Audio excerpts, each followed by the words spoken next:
welcome to my channel. My name is Martine, and if you are new here, I do videos on Vedic astrology mainly, but also with some tropical insights, and I focus on both relationship and natal astrology.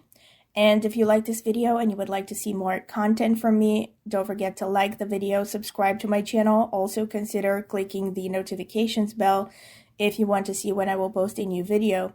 Also, if you are interested in a private reading, I do readings in astrology on a variety of topics ranging from relationship readings to career to transits for 2-3 years, or solar return charts or predictions for 1 year, etc. You are free to email me at the email address that I will leave in the video description, and I can send you a pricing list and reading options and any other details that you might require.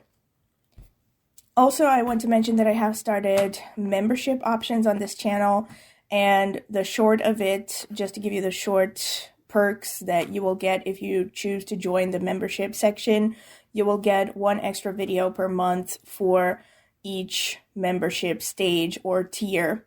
So for the first tier, you will get 1 extra video per month. For the second tier, you will get 2 extra videos per month, so you will have access to level 1 and level 2 videos. And for level 3 or third tier, you will get 3 extra videos per month. The level 1 and level 3 videos are going to be on a variety of topics, so basically anything related to astrology, but it will be content that is not shown on my regular usual videos, right? So this is members only exclusive content, and it can range from, tips and tricks on how to read a horoscope to, I haven't done this yet, but I plan on doing maybe members only astrological synastry for famous couples, for instance, or the analysis of famous people's horoscopes, but then I can also get into divisional charts, etc., etc. So all kinds of things.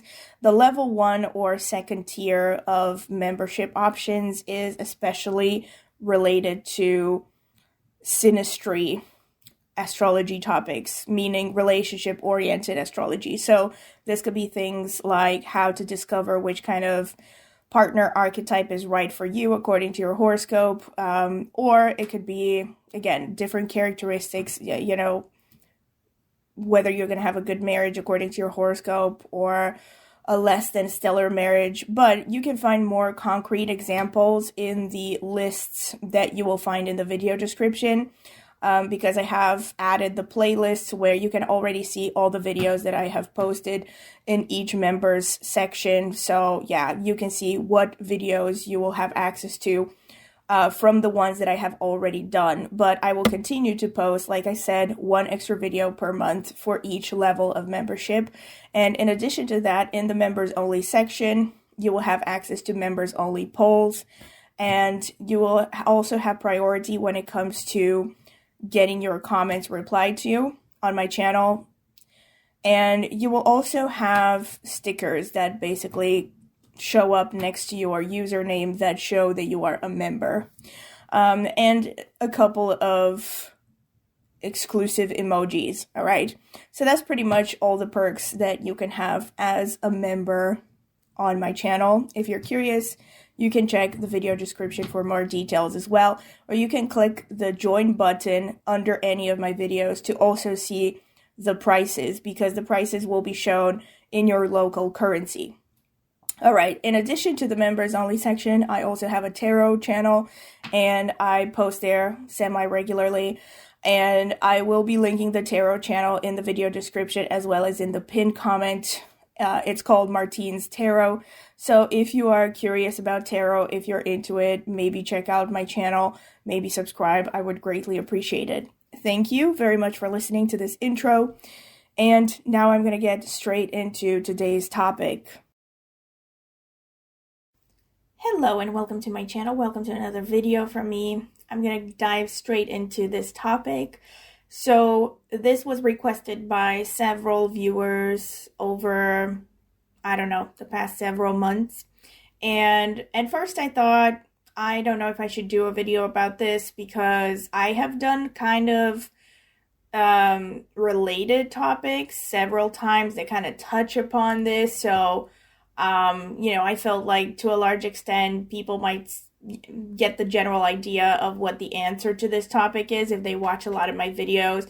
But then I realized that, there's still something very specific that I would like to say about this topic that I may have touched upon again in other videos, but I haven't really expanded it.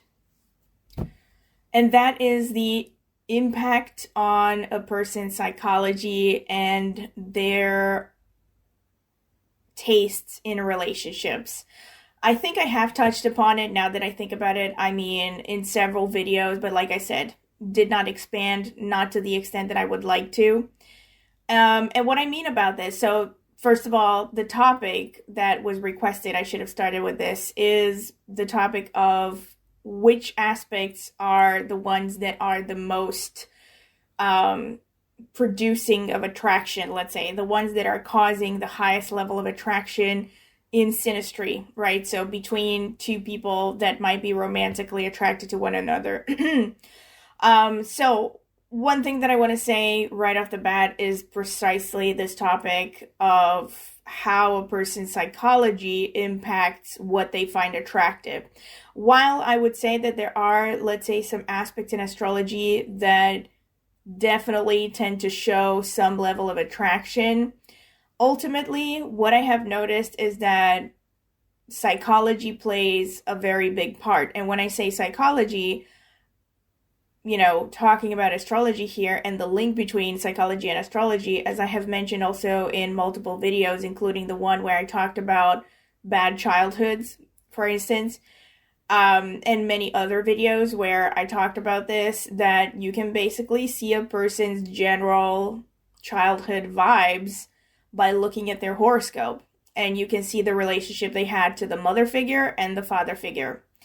And I kind of know, I kind of think that most of you will know where this is going, And so basically what I want to say is I've often noticed that people will be attracted to people that in some way feel familiar, which is also something that is expressed by psychology, right? So, for instance, if you had a mother who was distant and maybe didn't show a lot of affection, and I'm talking about especially the case of a heterosexual male, for instance, right? Because we are wired also biologically to some extent and through our society and everything to kind of see the parent of opposite sex as a model for what the opposite sex should look like and how they should behave and all this stuff.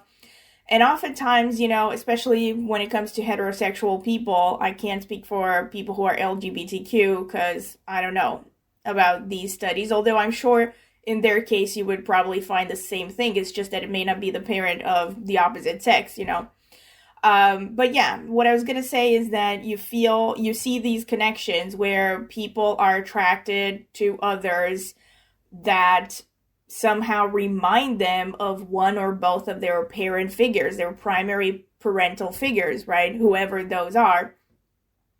And what this looks like in astrology is that, for instance, if a person has Moon conjunct Saturn in their natal chart, like I said, this could be an example like the previous one that I mentioned, where a person has a very cold, distant maternal figure, or a mother figure that was very pragmatic and very busy, often surviving and didn't really have time for affection and, a lot of expression and nurturing, right? So someone who would have, let's say, a heterosexual male that has this aspect might seek relationships where he has this aspect in synastry because it feels comfortable to him, right? Not necessarily because the Moon-Saturn aspect is producing attraction, but simply because to him it feels familiar on some subconscious level. So this is pretty briefly what I wanted to say, and believe me, you see it so often where these things are played out. So I wanted to kind of mention this in the introduction as a kind of disclaimer because while there are aspects that produce massive amounts of attraction, and different kinds of attraction, right? So romantic, sexual, some of them are more sexual, some of them are more romantic. But all of those aspects ultimately are subjected to what this person's upbringing looked like for most people. And I say most people because, others, like, for instance, but even for me, like, I think that I'm a very self-aware person, having analyzed horoscopes, my own horoscope, blah, blah, blah, for like decades now, more than 2 decades, I've been analyzing and reanalyzing, and, I think I'm a very self-aware person. And, even in my case, I will notice that I'm drawn to people that have similar vibes to my parents, even though my parents are messed up beyond recognition, but let me not dwell on that.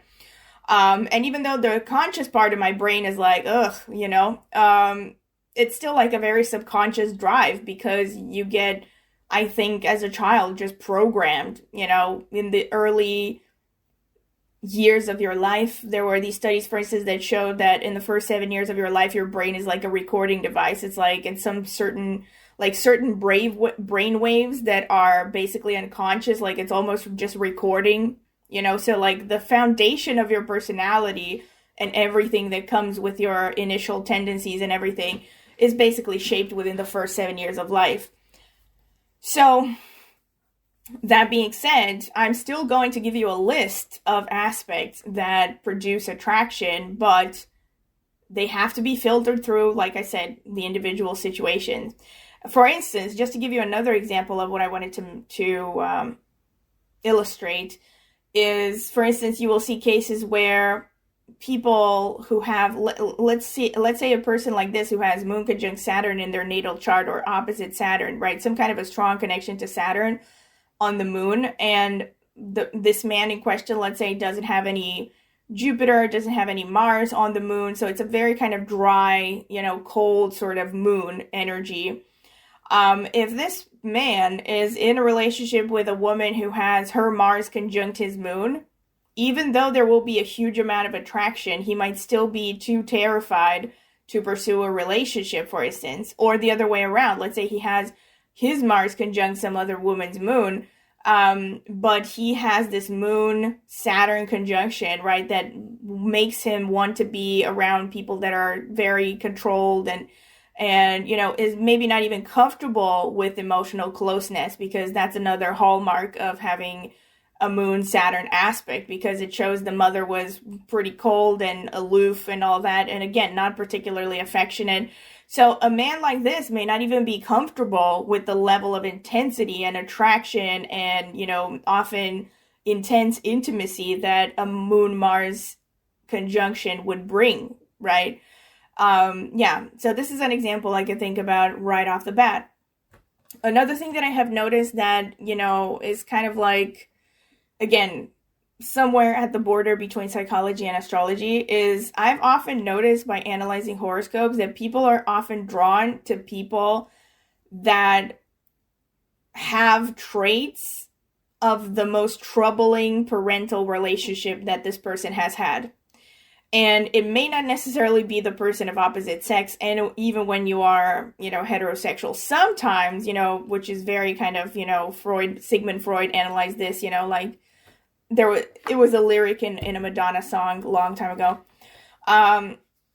Another thing that I wanted to say, is that sometimes people are drawn to people that remind them of both of their parents, right? Some kind of a package deal where a person has had troubled relationships with both parents in one way or another, and then now they meet someone who reminds them of both parents on some level, and that will suddenly become very attractive. Now, I'm not trying to say that every single time a person is attracted to someone else, it's because they want to resolve some kind of childhood issues. It is, however, true, I think, on a biological plane, that everyone is drawn to, people that remind them of something familiar, something that they noticed in early childhood, with very few exceptions. I mean, and even in those cases, where you see, let's say, interracial couples and stuff like this, oftentimes, if you look at the horoscopes, there's still similarities. So, like, you could be looking at people who are from different cultures and different religions, but on some kind of basic fundamental psychological level, they might still have, common traits with this person's parents, the same personality, the same tics or whatever, right? And just to give you an example, there was this colleague of mine in high school that I knew pretty well, and I remember that she had like her first serious boyfriend, and she knew that I was into astrology, so she asked me to do her horoscope. And around that time, as usual, even as nowadays, basically not much has changed, even though it's been more than 20 years. I was a total geek when it came to astrology. So like I would constantly analyze, people's relations. I remember I would even search people's parents' horoscopes. Like, I'm not kidding. Even when I was like 16, 17. And this case in particular was like that. She was someone that I knew. She was kind of interested in astrology, so we would have discussions on this. And at one point, she told me what her mother's birth date was. And I didn't know her that well. Like, I had never, spent significant... I mean, I saw her mother once, but I had never, spent significant amount of time with her or anything for me to see what the dynamic was with her mother. But just on the, based on the brief interactions I have seen, and also based on the things that she would say about her mother, it was very obvious to me that her mother was a very cold person, not particularly affectionate, and very Saturnian, very stern. Also, this person had moon in Capricorn, I don't remember exactly what the aspects were, but I remember back then, I was actually also into Chinese astrology. So if you are into Batsa or Chinese astrology, the most significant part of the Batsa chart is the day master, right? So not just the day master, but the day master and the animal of the day, right? And I remembered at that time that her mother was the day of the, let me think, metal rooster. Yeah, fire rooster, not metal rooster. So she was the day of the fire rooster, and this acquaintance was the day of the tiger. So I think the day of the metal tiger. Anyway, without getting too much into Chinese astrology, these two are not compatible, so it's a very difficult clashing sort of combination that creates a lot of friction and arguments, basically not a naturally flowing relationship, not a harmonious relationship. And I remember when she got her first serious boyfriend, like the one that she seemed that she was most attached to in her longest relationship up until that point, this guy, when I did his horoscope, lo and behold, was also the day of the fire rooster. And this was without even looking at, tropical astrology. But I remember tropical. Yeah, back then I was into tropical, not Vedic. But I remember even when I started digging into the tropical aspects, there were some common themes, between this guy and her mother, which was again, very weird. And yet strangely made perfect sense, because she had a troubled relationship with her mother. And again, this is the typical, pitfall that people get into when they're young, because they don't analyze anything and they're not self-aware. So they're very likely to just unconsciously be attracted to people that they just seek to sort out their parental issues with, They're kind of projecting on these people the issues that they had with their parents when they were younger. And they're hoping that this new person is going to somehow react differently, right? I mean, again, I've kind of digressed a little bit, but this is, the general psychological mechanism behind, why sometimes people get, attracted to people that are just wrong for them, really. Because the truth is, for many people, their own parents are not compatible. You could have asshole parents. And yeah, some people definitely can have complete asshole parents. But it's not just about whether they're assholes or not. They could be, very well intended, and they could still be completely incompatible, and especially based on the way that humanity has been functioning up until recently, like 10 years ago, literally. Most parents just seek to shove their children, into whatever mold they're used to, because that's all they know, and they want their children to succeed where they have failed.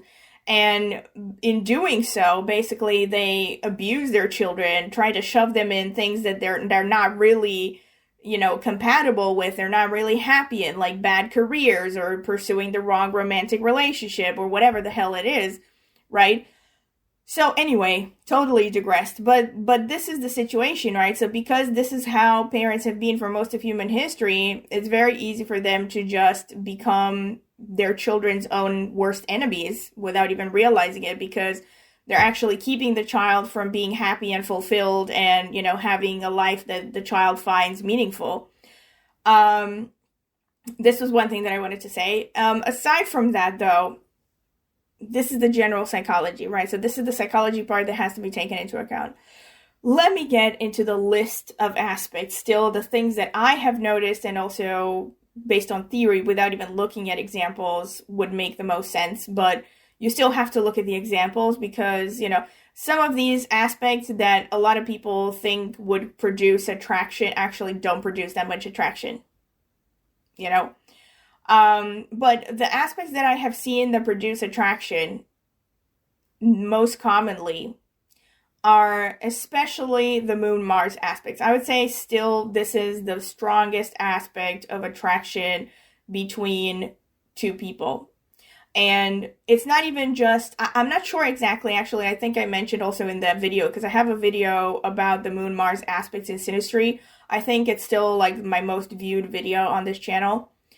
I think I mentioned there that, I don't know, again, I cannot speak for LGBTQ because I keep having people asking, like, and almost every other video I have someone asking, like, what about LGBTQ? Well, I cannot say about that. I can't speak about that because I haven't done extensive research. And my intuition would be that the Moon-Mars aspect may not be as strongly impactful in LGBTQ relationships, because I mentioned also in this video that the reason why it produces such a strong attraction is because there's something kind of visceral and animalistic about it. It's very biological. It's about, like, it actually produces a very strong subconscious and also physical attraction, right? Because Mars is actually the planet of the physical body. So when you have someone with Mars, let's say, conjunct the moon, it means that this person's physical body is somehow so attractive. It feels like for the moon person feels really safe with the Mars person and feels very kind of drawn to, lower her defenses around the Mars person. It's a very kind of biological sort of dance, especially when it's a woman's Mars and a man's moon, but it can work just as well the other way around. I've seen it many times. Where the woman is the Mars and the man is the moon, it produces a very strong attraction. Again, I have talked about this aspect extensively in this other video, which I think is more than 1 hour long, and I went over, famous couples, examples, and all that. So if you want to check it out, I will try to link it in the video description. But yes, Moon-Mars aspects, especially the conjunction, the opposition, to a lesser extent, I would say the square, the trine, the sextile. But I would say, and another thing to a lesser extent, would be single-sided aspects from Mars to the moon, right? So Mars is fourth aspect, Mars is eighth aspect to the moon. That could also produce attraction, but this could be a little bit one-sided. It could be from the part of the Mars person, let's say, more than the other way around. Although not necessarily, depends on what else is going on, actually. Either way, right, the reason why this is so strong, so visceral, is because, number one, again, it's very unconscious. Number two, because it's about needs. The moon is about what you need out of life in general, what you need in relationships, life, and everything. What makes you happy, what makes you feel safe and secure. The moon is about security. So when you have this aspect of Moon-Mars, especially the conjunction, I say this because this is the one that basically holds the promise of the person who is the moon to get their needs met. This is why these aspects are so addictive, and, they cause people to walk over dead bodies to get together. As I have again mentioned in that video, I've mentioned a lot of examples. And I would specifically say that this applies to chart interaspect. Even though you will see this conjunction happening in the composite chart and producing attraction what I have noticed just by looking over many horoscopes over the years is that the conjunction in a composite chart ends badly almost always, unless there are a lot of very positive aspects to counterbalance it. Because in the composite chart, it gets a little bit, it gets like too intense. You know, it's like it becomes this kind of tug of war. The two people cannot be logical around each other at all. They're both kind of taking turns in either being the bully or being the bullied person. Whatever. There's like this whole complicated psychological thing that happens with this aspect. And again, I have talked about it more in depth in this other video. So if you want to check it out to get more details, I will try to link it in the description. So this is, to me, bar none, the strongest aspect. I would say, let's say, if I had to do a second or a third, I would say the second and almost equally potent would be Lilith conjunctions. And as usual, I mentioned the conjunctions as the strongest aspects because the conjunctions are the ones that are the most intense and unconscious. You're talking about the binding and the merging of two separate energies where they literally identify with one another. So it comes like, you know, it turns into like, you know, the key meets the lock sort of energy. It's like they just match, they click together.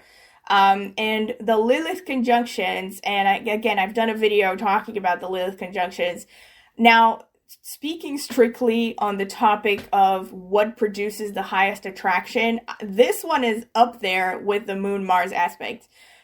With respect to whether these relationships actually are going to last, do they have a chance of being long-term? That's a totally different issue, okay? That's something to be analyzed from the synastry of the entire, you know, what else is going on there. But if we're talking just about attraction, Lilith conjunctions, especially to the planets that rule sexuality, Mars and Venus, are very, very common in, you know, torrid affairs where people just cannot seem to keep a distance from one another. And as I have also explained in this video where I talked about Lilith and synastry, it brings people together even when they are completely wrong for one another and completely incompatible. It gets to the point where, you know, it creates these kind of crazy attractions where, you know, people just feel a compulsion almost of being together.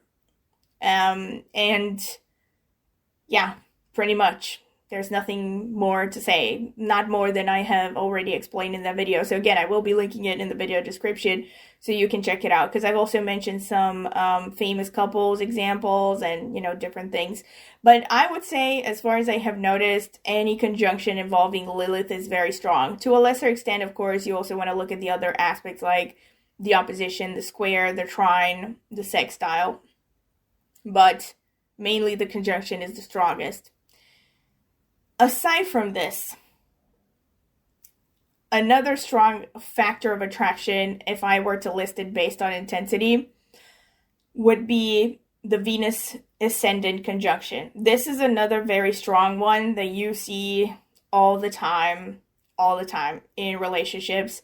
Whether it's from the man's part or the woman's part. I'm not sure again about LGBTQ, although based on my intuition, I would say it's probably just as strong for LGBTQ because the attraction here, like I said, there are different kinds of attraction happening with different aspects. And the attraction here with Venus conjunct ascendant is about the Venus person finding their aesthetic ideal in the ascendant person. That's what it boils down to.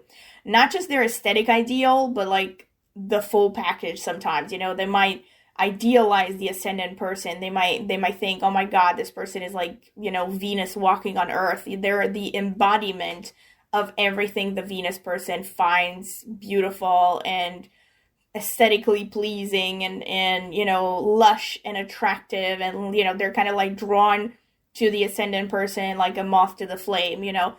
And I have mentioned this in other videos. I'm pretty sure I mentioned this in multiple videos. I will try to link everything related in the video description. I know that I've also done a video specifically about, you know, Venus conjunct ascendant, where I talked about how this is producing a very strong attraction and all that. Aside from that, right, so this was the third aspect. The fourth, I would say, would be Sun-Mars aspect.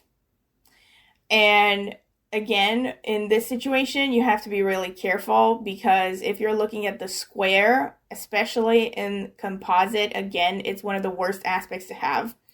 The Sun-Mars square in the composite is really bad.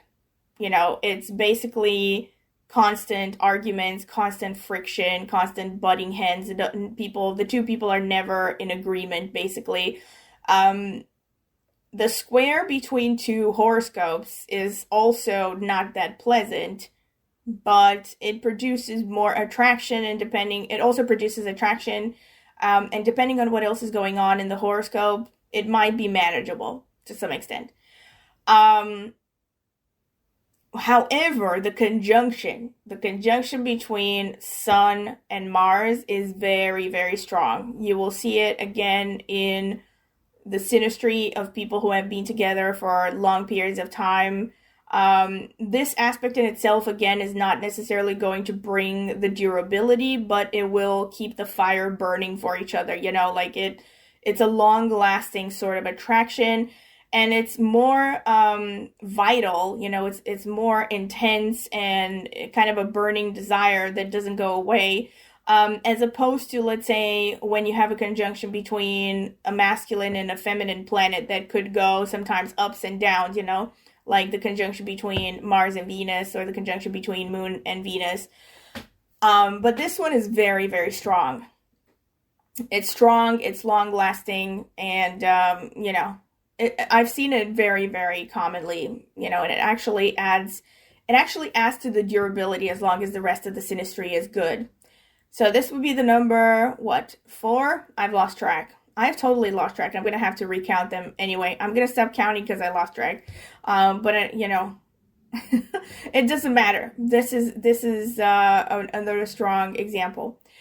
Another strong example that I would put almost on the same, not almost, actually around the same level of intensity as the Sun-Mars would be, of course, the Venus-Mars conjunctions.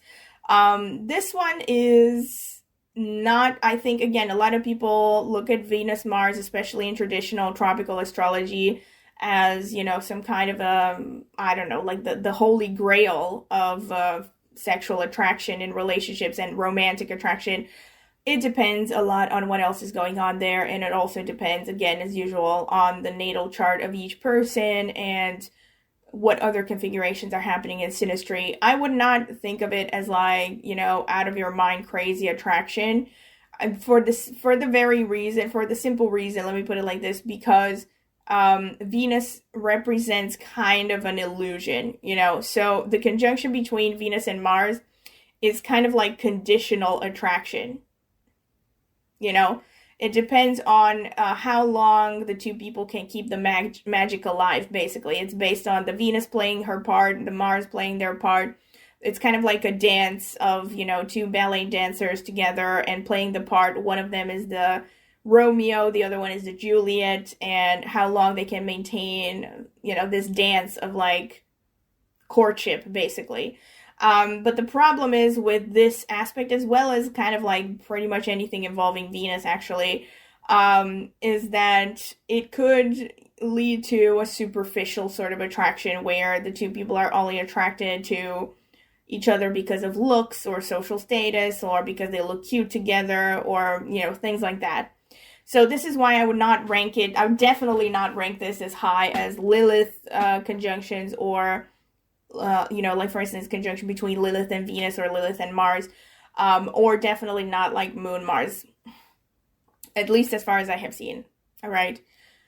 Another one that I would see as producing high levels of attraction is the Mars-Mars conjunction. I have actually, again, done a video about this. I would put this actually maybe a little bit higher than the conjunction between Sun and Mars, because of all the reasons that I have explained in the video where I talked about Mars-Mars conjunction. So this one is complicated to explain. This is why I recommend that you watch that other video, because it would take me too long to go through all of it, the whole psychological explanation. But suffice it to say that it's kind of like an animus and anima, you know, perfect match sort of situation, where There's a match of biorhythms, there's a match of sex drives, you know, because Mars is each person's sort of more active part of their sex drive. Also, their physical bodies, like it means their physical bodies are in sync to a large extent, you know. So it is, when you have the conjunction, it shows a very, very strong attraction. To a lesser extent, also the trine and the sextile. I would not count the square here and not even the opposition that much. I mean, again, the opposition might produce more of an attraction than the square. But because both of these energies are very tough, masculine, uncompromising energies, where you have the difficult aspects like the square, the opposition, even the quincunx, you're talking about a lot of friction that's going to be so great that it will often, you know, overpower any positive side to this aspect for if it goes on long enough, you know. So yes, I would stick to the conjunction, trine, and sextile, but the conjunction is the strongest. Another one that produces a very strong attraction from what I have seen, but again, this one definitely has to be seen from the perspective of individual horoscopes, is Venus conjunct Ketu. This one is very common, very strong attraction, and you will see this way more often than Venus conjunct Rahu, for instance. Even though you might think that, and also if you know the theory that I have also expressed in many videos before, you probably remember that I said Rahu amplifies everything it touches and Ketu diminishes everything it touches. So you would think that the Venus-Rahu conjunction is actually way more powerful in terms of producing attraction.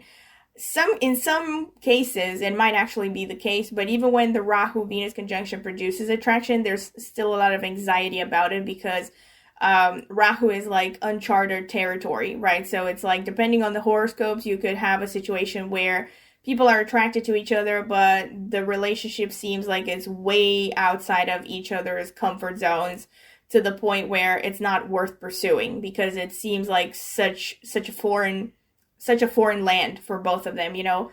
I have talked about the Rahu Ketu dynamics in Synastry extensively in multiple other videos. So I will try to link that or link the playlist of Rahu and Ketu. But the reason the Venus conjunct Ketu produces attraction is because Ketu shows a past life connection. So often, at least in the initial stages, right, give it a few months at least, this attraction is very, very strong, right? Because it's like, I don't know, two lovers from past lives getting together. And, you know, there's a strong feeling of deja vu. There's a strong feeling of feeling safe and familiar with this person. And it's a very romantic sort of attraction, you know, where it's kind of like meeting an old friend or something.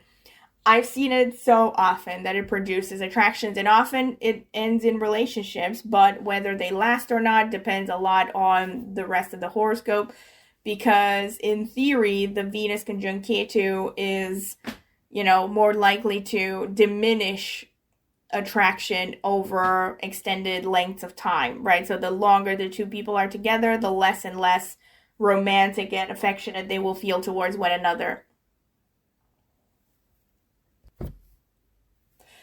Another one that is very common, very, very common, which I personally think is a testimony to how messed up the world is and how narcissistic the world is, but you know, I won't get into my whole theory right now, but one that you will see very commonly, and I'm going to talk about two levels of aspects here, two different types of aspects that you will see just as commonly, and these are Pluto-Mars aspects and Moon-Pluto aspects. Okay, so to some extent, actually, I could try to cast a wider net and say that all Pluto conjunctions or Pluto aspects will produce some kind of attraction, but not exactly. I have specifically seen Mars-Pluto, Moon-Pluto aspects, especially the conjunction, opposition, to some extent also the square, the trine, the sextile, producing huge, intense levels of attraction between two people, you know. Let's say to some extent I would put Venus into this, but I would put Venus at a slightly lower level of intensity, the Venus-Pluto aspects, I mean. The one between Moon and Pluto, in my opinion, is because, again, so many people have issues emotionally. And the Pluto aspect to the moon brings up all kinds of psychological issues from the person's past right to the surface. So again, oftentimes with this aspect, the relationship becomes this kind of a playground for, sorting out each other's psychological issues. And if anything, the best case scenario is that there's a lot of purging happening in these relationships. People become more self-aware as a result of the relationships because they're taken to the depths of their inner emotional woundings, to the point where they have to confront, demons from the past. They might be, their partner, for instance, keeps triggering them, and so they have to confront things that they haven't thought about or have kept buried for God knows how many years. So best case scenario, it's a very purging, healing experience. Worst case scenario, this could be massively abusive, both with the moon and the Mars. With Mars-Pluto, you will see this very commonly in narcissistic abuse scenarios. I've actually done a video specifically where I talked about, I think it was called Pluto in Synastry or Mars-Pluto aspects. I don't remember exactly, but I'm going to try to find it and link it in the description. But the reason why Pluto, Mars especially, shows up in narcissistic abuse so commonly is because narcissists have a power issue. They have power control issues. They love to get in situations where they can have power over others and control over others. So oftentimes when you look at synastry of people who were in narcissistic relationships or in a relationship with a narcissist, this aspect shows up very strongly, either in synastry inter aspects or in the composite chart. It shows up just as strongly, where you have, especially Mars-Pluto, like I said. And most disturbingly, you will actually see the hard aspect showing up a lot. Initially, it produces a strong attraction that is often very unconscious, but it often degenerates, especially with the hard aspects, the square and the opposition, into constant battle for supremacy. Whoever has the upper hand. And oftentimes they get into brutal, games where one person gets so destroyed mentally and emotionally that it takes them a while to recover. Like I said, worst case scenario, you could even see very serious cases of abuse with these aspects, but they still show up a lot when it comes to attraction. And also another thing to take into account is that the Mars-Pluto aspects are very sexual, right? So they produce a very strong, sexually intense sort of relationship that, is also kind of metaphysical as well. So it's like, whatever, it's like this mind, body, soul sort of thing, connection that becomes very, intoxicating for the two people involved. And again, best case scenario, with the Mars-Pluto as well as with the Moon-Pluto is that you could have a scenario where people heal. They heal various wounding connected to either their sexuality or something about their sense of power, their sense of boundary. So they could get out of it, both of them becoming transformed and being stronger, actually. Another thing is that best case scenario is you could have couples that are able to withstand a lot of pressure together because of this conjunction, not conjunction necessarily, the aspect. But like I said, with these, you often see the hard aspects playing out especially strong, producing a lot of attraction. Yeah. But this was an example. And like I said, a little bit underneath this level of attraction, you have the Venus-Pluto, which again is very strong. It shows a lot of attraction. But with the Venus-Pluto, like, whenever I see this, it's such a red flag for me personally, because I have yet to see, honestly, a synastry, not a synastry, but a composite chart where I see a hard aspect between Venus and Pluto and the relationship ends well. Oftentimes with Venus-Pluto, you're talking about massive damage to a person's self-esteem. One or both of them can be severely damaged in the relationship, especially when it shows up in the composite. Because again, the composite is a much more intense sort of interaction that happens. It's kind of like a give and take, where both people play both archetypes, right? So they might take turns where one person is the Pluto, the other is the Venus, and tomorrow the other one is the Venus, the other one is the Pluto. But when it happens in like synastry, it's a little bit like, as in between two charts, it's a little bit more easy to offset. Although even when it's between two charts, if you're looking at squares and oppositions, these are not easy aspects. You're talking about potential damage to the Venus person's self-esteem and sense of attractiveness. And again, a very unhealthy attitude from the Pluto person to try to control the Venus person, right? Oftentimes by either controlling the finances in the relationship or trying to put down the Venus person's sense of self-worth and attractiveness in order to gain control over them. This is like potentially the more toxic expression, and unfortunately, again, with the hard aspects, you're more likely to see toxic expressions here. Even with the conjunction and the trine and the sextile, you could have hurt feelings. Because Pluto is a very kind of, first of all, Pluto is like the lord of the underworld. It's a very kind of intense energy. And being in relation to Venus, which is a kind of a soft, fluffy Pollyanna sort of energy, sort of like ballerina dancing around in the fields. It's already kind of like, by definition, this combination of archetypes is somehow imbalanced when it comes to power, because the Pluto person is really dark and the Venus person is really light. So yeah, you could have all kinds of power struggles. However, again, the best case scenario with this is there could be a lot of healing, especially when it's a positive aspect, especially with the easy aspects in this case. Like, the easy aspects are the easiest to manage, basically. Yeah, the trine and the sextile.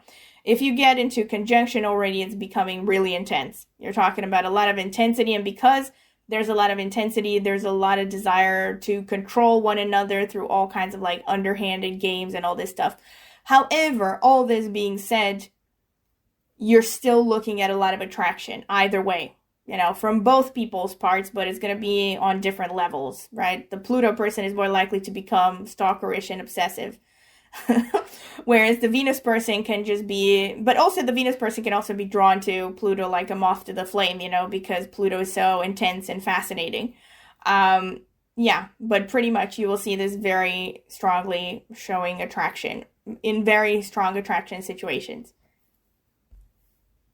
Now, other aspects that show attraction from my experience, strong aspects of attraction, are when a person has planets in your 8th house, right? So especially, again, one of the sexual planets, especially when it's Venus or Mars, if they fall into your 8th house, it means that they ignite a lot of, intensity, a lot of attraction and all this stuff, a lot of sexual tension. And at the same, on the same level as this placement, in fact, actually a little bit higher than this, would be placements in the 7th house. Because 7th house is the opposite of the ascendant. It's the descendant. It is the house of the spouse. Right? I already rhymed it. It's the house of the spouse, and it's basically showing what your ideal counterpart is, your spouse archetype. So naturally, when someone has planets in your 7th house, this is the kind of person that is going to attract your attention. And it's going to make you feel like, oh, this is someone who is my opposite, someone who could balance me out. So it naturally creates a kind of attraction. And again, it's particularly strong also when it's one of the sexual planets, Mars or Venus. Although with Mars, again, there are challenges and potential ego clashes. But either planet, any planet sitting in the 7th house of a person is at least likely to make the person notice. Right? Notice this person, because the person who has a planet in their 7th house makes them feel complete on some level. In some way they balance them out. And now I'm going to move on to, let's say, easier types of attraction that some other astrologers might see as very important, but in my experience, they're not that important. And these aspects would be, for instance, the moon, sun moon aspects. I don't see these as producing huge amounts of attraction. They might produce comfort in a relationship. So when a person has their moon conjunct the other person's sun, or their sun conjunct the other person's moon, you're talking about a feeling of being at home, a feeling of being in sync. But with respect to attraction, it's not really, up there among the greats, among the best configurations for attraction, because it's more about the kind of thing that you learn to appreciate over a long period of time, but not necessarily something that's going to make sparks fly from the first moments when you meet someone. In fact, if anything, the sun moon aspects, even the conjunction, are very likely to be taken for granted for most people, again, because most people are unconscious. These are the kinds of aspects that people might miss once a relationship is over, you know what I mean? Like, you will see cases where, people were in a relationship with someone that, let's say, they had a conjunction, they had a sun moon conjunction, maybe even in the composite chart, which would be particularly strong for long-term compatibility. And then let's say they will end it for whatever reason. Maybe they just got bored, and then they'll get into other relationships and they will start to miss the person that they had the sun moon conjunction with, because this is just a nice harmonious blending of masculine and feminine energies between two people. So while they don't bring up crazy attraction, they create this sense of comfort that I was talking about. So this sense of being at home with someone, and being safe, and like there's an easy flow of energy between the two of you. Another one would be Venus conjunct the sun. Similar, Venus conjunct the sun is very likely to be taken for granted, even though this aspect, especially in the composite chart, will show a lot of affection and romance. It's not so much a sexual aspect as it is just purely romantic, This is a kind of feeling where two people just feel like they can be themselves around the other person, and they are accepted for who they are. They are loved for who they are.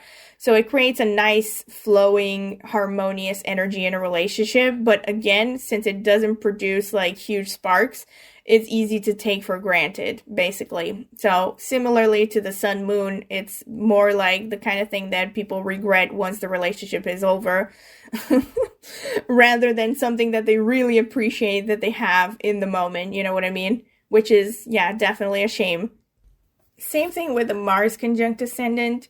This one might be more likely to, send sparks flying, but because you're talking about two planets that represent the physical body, the Mars conjunct ascendant thing, again, could turn very easily into competition. I don't know why it is exactly that this one, more than, let's say, Mars conjunct Mars or Mars conjunct Sun, is likely to produce competition. Maybe because both of them are so strongly linked to the physical body and to the first house and this energy of assertion. But from what I have noticed, the Mars conjunct ascendant, and to, of course, the lesser extent, the other aspects are even more difficult, because you're talking about actual clashes, between two physical biorhythms. But the Mars conjunct ascendant, even the conjunction, is not hugely positive in the long term. It tends to produce some form of attraction, but I would say it's kind of a short-lived sort of attraction. Not that strong and not that healthy a lot of the times. In fact, in many ways, it's similar to the Mars-Pluto, actually, producing clashes of authority and so on. Everyone fighting for whoever holds the reins in the relationship, basically. Another one would be Venus and Venus. I've actually seen this more. I would put this actually a little bit ahead of the Sun Venus and the Moon Venus, because I have seen a lot of like long-lasting relationships having, for instance, the Venus-Venus conjunction. And, to a second degree, you would see, the trine or the sextile, the harmonious aspect. And I think the reason this happens is because Venus shows the style of affection and loving, basically, of each person.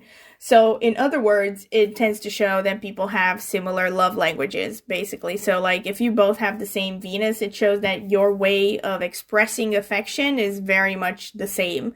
So, you know, it's right off the bat creating a lot of affection and an easy flow in the relationship. It also shows that your values and your principles are pretty much around the same level.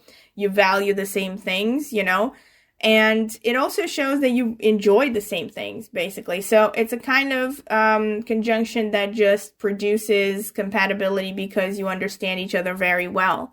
However, in the grand scheme of things, does it send sparks flying? Not really. Again, it's one of those aspects that I would say can be taken for granted quite easily, you know, in the grand scheme of things as well. But it's still, I would say, more potent, stronger than the moon, sun, or the Venus sun conjunctions, like I said, or aspects.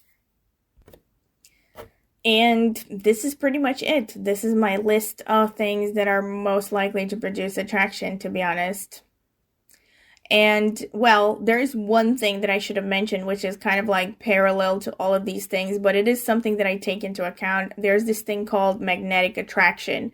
And to be honest, I do not remember the list of signs at which sign was attracted to which, but let me try to look into that actually. Okay, so the list is like this. Basically, for Aries moon natives, Leo and Scorpio moon are magnetically attracted to them. For Taurus moon natives, Virgo moon is magnetically Cancer and Libra moon are magnetically attracted to Taurus moon. Virgo moon is magnetically attracted to Gemini moon. Scorpio and Sagittarius are magnetically attracted to Cancer moon.